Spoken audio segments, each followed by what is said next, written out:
Saya melihat anak-anak muda di kota Solo itu dan sekitarnya banyak yang punya bakat dan talenta melukis yang sangat luar biasa, tetapi kurang tersalurkan, kurang terwadahi, sehingga saya akhirnya mencoba untuk mengumpulkan mereka, memberikan wadah, menyalurkan dan mengembangkan bagaimana teman-teman ini bisa tersalurkan, kemudian bisa menghidupi diri sendiri dan keluarganya serta masyarakatnya. Intinya bisa bermanfaat bagi orang lain. Saya pribadi tidak bisa melukis dan tidak paham tentang dunia fashion begitu. Tapi saya punya kemauan, punya niat, punya berangkat untuk pertama adalah saya harus bermanfaat bagi orang lain. Dan tugas saya harus memberdayakan anak-anak muda dan teman-teman yang lain untuk bisa menyalurkan bakat ini gitu, menyalurkan, kemudian mengembangkan, dan sampailah Nasrafa yang seperti saat ini.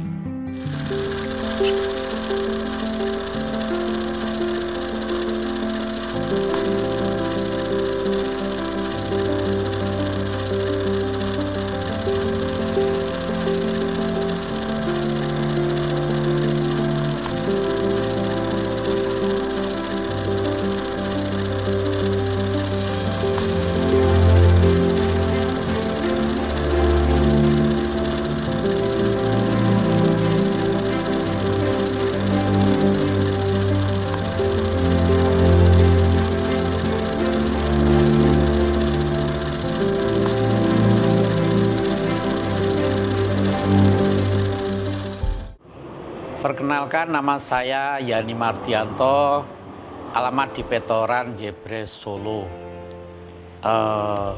Saya adalah mantan Ketua 1 Karang Taruna Kota Surakarta. Saya memulai di organisasi kurang lebih tahun 1987, yaitu menjadi Ketua Karang Taruna tingkat RT, kemudian tingkat RW, tingkat kelurahan, sampai kepada Karang Taruna tingkat Kota Surakarta. Memang passion saya kebetulan adalah tentang kepemudaan. Jadi ketika saya terjun di dunia pemuda, kemudian bergelut, membina, kemudian menyalurkan dan mengembangkan bakat anak-anak muda ini, setelah menjadi Ketua Karang Taruna Kota Surakarta, tepatnya pada tahun 2002, itu saya memulai mengembangkan teman-teman muda ini ke bidang yang lebih spesifik, yaitu terutama di bidang olahraga dan seni. Kemudian pada tahun 2000, saya pernah membentuk yang namanya komunitas seni Ngisor Kecacil, yaitu untuk menyalurkan bakat anak-anak muda yang bergerak di bidang teater, kemudian di bidang musik, kemudian di bidang sosial kemasyarakatan, dan di bidang seni lukis. Awal-awal itu kita baru untuk kegiatan sosial dan kegiatan senang-senang saja, jadi untuk menyalurkan hobi kita saja. Kemudian pada tahun 2012, tepatnya pada bulan Januari 2012 itu saya punya pikiran, artinya tahun sebelum 2012 itu saya punya ide, saya punya pikiran untuk bagaimana hobi-hobi mereka atau teman-teman ini bisa tersalurkan, tidak hanya untuk senang-senang, tidak hanya untuk hiburan, tapi bisa menjadi sebuah karya yang bisa menghidupi diri sendiri dan masyarakat dan serta organisasinya. Untuk itu akhirnya ketika kami berdiskusi dengan para seniman, para teman-teman muda ini, kita akhirnya sepakat membentuk satu usaha, satu bisnis, yaitu bisnis fashion lukis atau bisnis kain lukis.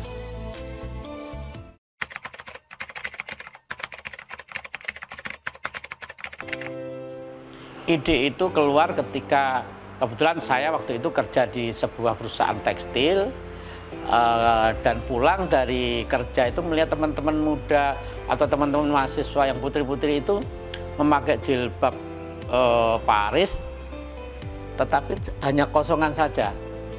Sehingga akhirnya timbul ide bagaimana memadukan jilbab Paris yang kosongan itu dengan sebuah karya lukis yang ada pada teman-teman.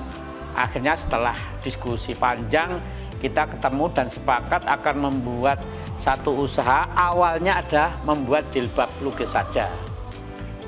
Pada tahun pertama, waktu itu kita sepakat dulu, ini akan kita bawa kemana, kita namakan apa, dan kedepannya kayak apa begitu. Akhirnya kita menamakan usaha kami yaitu bernama Kain Lukis Nasrafa. Nasrafa adalah kepanjangan dari nama dari ketiga anak saya, Naswa, Rafi, dan Fadil.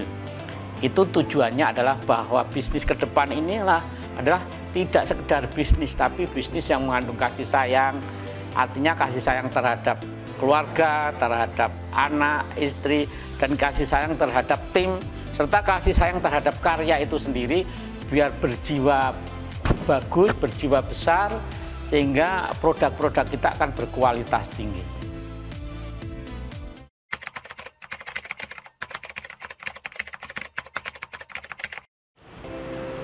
Awal ketika baru mulai usaha, kurang lebih baru 6 bulan begitu, saya mencoba untuk masuk ke beberapa instansi, ke beberapa asosiasi untuk menawarkan produk, atau ikut bergabung di dalam asosiasi itu, atau ikut bergabung untuk didaftar menjadi salah satu UKM, dan mencoba untuk memohon bagaimana caranya Nasrafa bisa pameran atau promosi apa yang bisa kami lakukan.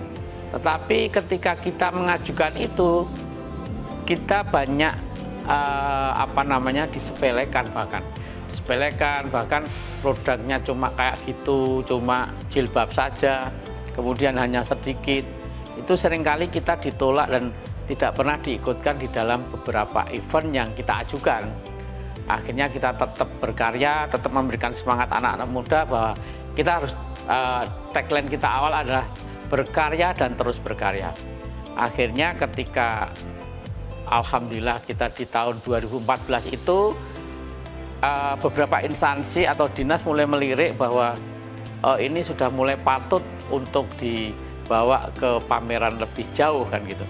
Nah, kita dibawa ke Inacraft, yaitu pameran nasional di Jakarta.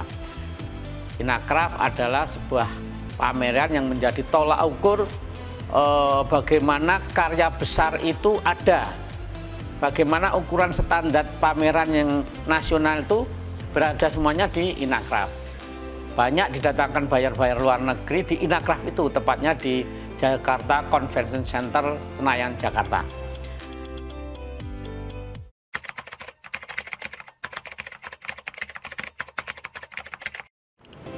Produk-produk dari Kain Lukis Nasrafa kurang lebih ada 15 item. Pada awalnya kita cuma memproduksi jilbab lukis saja, yang pasarnya adalah pasar di dalam negeri.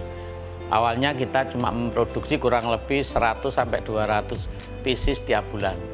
Kemudian berkembang, akhirnya sepulang dari Inacraft kita mengembangkan mengembangkan produk.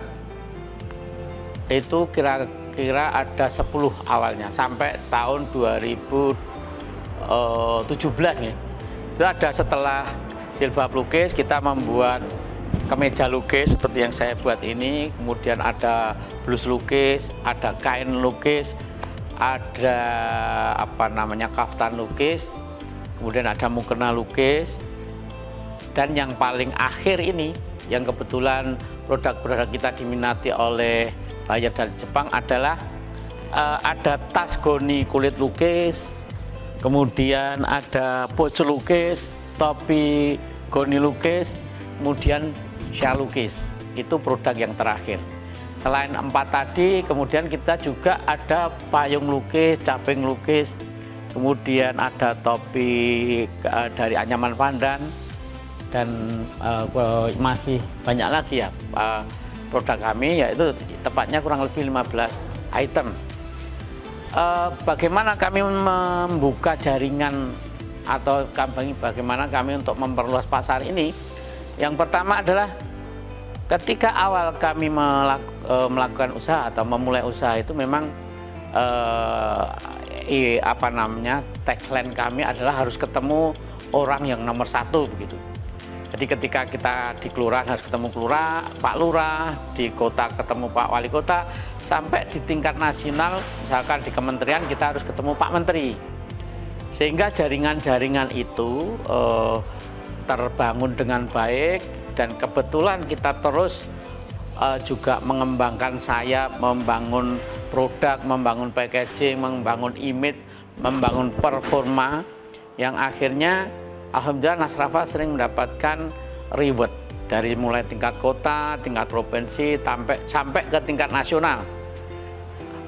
Dan yang menarik yang tadi belum sempat saya sampaikan, pada tahun 2019 itu ketika saya mendapatkan penghargaan sebagai the most inspirational figure of the year, yang kebetulan sekarang ini dimasuk di dunia UKM, itu diberi fasilitas oleh pemerintah, yaitu Kementerian UKM dan Koperasi, untuk pameran di Manila yang namanya Manila Film tahun 2019, yang di sana sangat luar biasa animo buyer, dan pameran kami di sana baru 2 hari sudah diborong dan habis.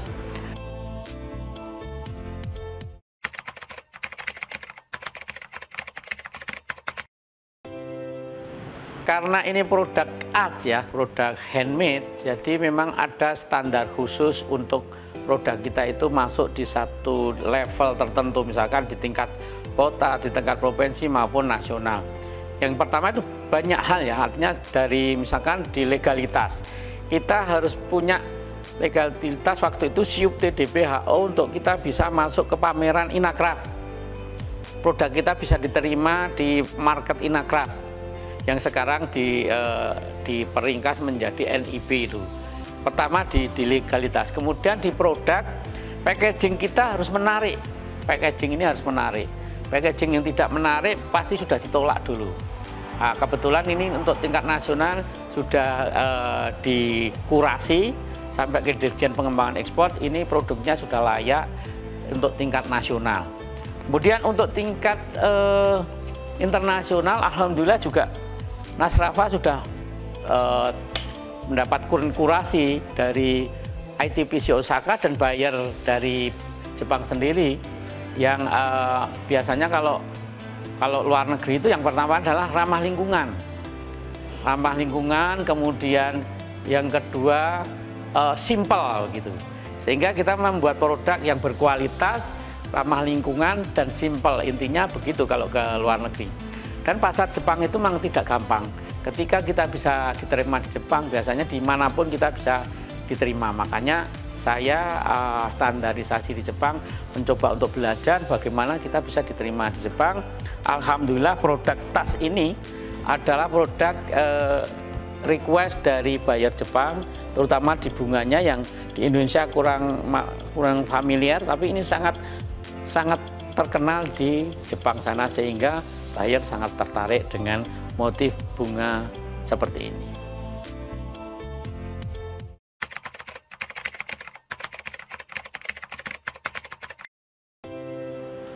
Di masa pandemi dulu memang awalnya kita agak melorot, bahkan sampai melorotnya lebih dari 50%. Untuk sekarang ini perlahan-lahan mulai naik, alhamdulillah. Omset di Nasrafah untuk akhir-akhir ini antara 50 sampai 100 juta per bulan.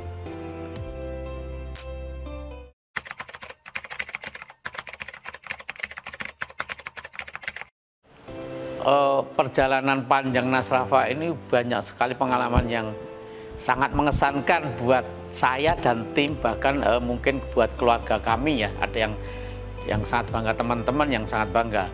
Yang pertama ketika itu pengalaman yang sangat berkesan ketika kami menerima penghargaan para makarya tahun 2021 kemarin di Jakarta. Kita ada di ring 1, kita tidak menyangka kok, Nasrafah yang belajar dari betul-betul nol bisa ada di satu tempat di tempatnya Pak Presiden, dan di situ ada Pak Wakil Presiden dan Menteri. Artinya itu penghargaan yang disaksikan oleh Pak Wakil Presiden, Bu Menteri, dan para gubernur serta tamu undangan yang sangat luar biasa. Dan ketika menyanyikan lagu Indonesia Raya, saya betul-betul menangis senangis-nangisnya ya waktu itu. Kemudian selain itu, saya juga sangat bangga ketika kami dibawa, Nasrafah ini dibawa ke Manila Film. Di Manila baru pertama kali saya terutama ke luar negeri, dan itu berada di event internasional yang sangat berkualitas, sangat bergengsi gitu. Jadi di Manila Film kami ini mewakili Indonesia dengan 15 tim, dan kebetulan Nasrafah ini yang paling laris di Manila Film itu betul-betul pulang saya sangat bangga. Kemudian selain itu saya banyak sekali kenangan yang sangat luar biasa, terutama ketika kami banyak berdiskusi, bisa berdiskusi dengan Pak Menteri Puspayoga dan Ibu, tiba-tiba datang ke rumah kami di Nasrafah. Itu saya sangat terkesan, seorang menteri yang Bapak Ibu ini suami istri datang tanpa memberitahu, karena terkesan dengan Nasrafah, dan berdiskusi lama di rumah kami karena beliau sangat tertarik dengan produk kami. Kemudian masalah buyer, kami punya pengalaman banyak ya tentang buyer. Ketika kami ketemu buyer dari Singapura awal-awal itu tahun 2014, sampai beliau komunikasi terus datang ke Solo. Beliau sangat tertarik dan memberikan banyak masukan kepada Nasrafah untuk Nasrafah lebih maju. Kemudian selain buyer dari Singapura, kami juga kedatangan waktu itu dua pasangan buyer dari Amerika Serikat. Itu beliau tahunya dari media massa yang berbahasa Inggris dari Indonesia, tapi berbahasa Inggris yang terbit di Amerika. Beliau membaca, kemudian tertarik dengan isi yang ada di majalah itu, terus langsung datang ke Indonesia, langsung datang ke Solo, menyaksikan langsung ke Nasrafah, prosesnya bagaimana, dan beliau sangat apresiasi, memberikan apresiasi yang luar biasa, dan akhirnya order kepada Nasrafah.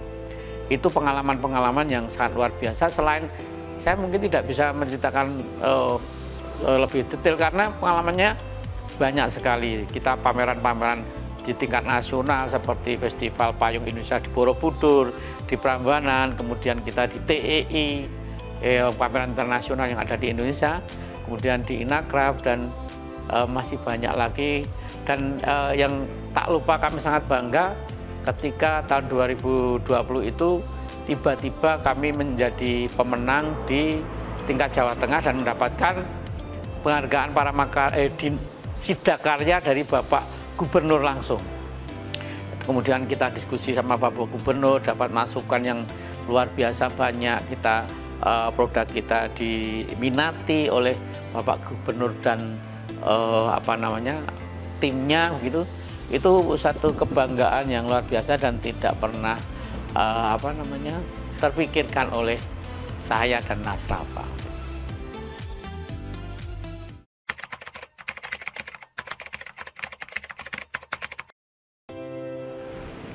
Berangkatnya kami ini mendirikan usaha kain lukis Nasrafah sebetulnya adalah yang pertama adalah kepedulian saya terhadap anak muda, yang memang passion saya ke anak muda sejak tahun 87 sampai sekarang itu. Saya melihat anak-anak muda di kota Solo itu dan sekitarnya banyak yang punya bakat dan talenta melukis yang sangat luar biasa, tetapi kurang tersalurkan, kurang terwadahi, sehingga saya akhirnya mencoba untuk mengumpulkan mereka, memberikan wadah, menyalurkan dan mengembangkan bagaimana teman-teman ini bisa tersalurkan, kemudian bisa menghidupi diri sendiri dan keluarganya serta masyarakatnya. Intinya bisa bermanfaat bagi orang lain. Saya pribadi tidak bisa melukis dan tidak paham tentang dunia fashion begitu. Tapi saya punya kemauan, punya niat, punya berangkat untuk pertama adalah saya harus bermanfaat bagi orang lain. Dan tugas saya harus memberdayakan anak-anak muda dan teman-teman yang lain untuk bisa menyalurkan bakat ini gitu. menyalurkan, kemudian mengembangkan, dan sampailah Nasrafah yang seperti saat ini. Pesan kami kepada generasi muda dan masyarakat pada umumnya adalah kita terus berkarya dan terus berkarya. Kalau di zaman sekarang ini, kalau dalam bahasa Jawa namanya terus obah ben tetep bakoh. Jadi jangan kita berdiam diri. Apapun kita harus bergerak, kita harus terus berkarya, dan terus berkarya. Assalamualaikum warahmatullahi wabarakatuh.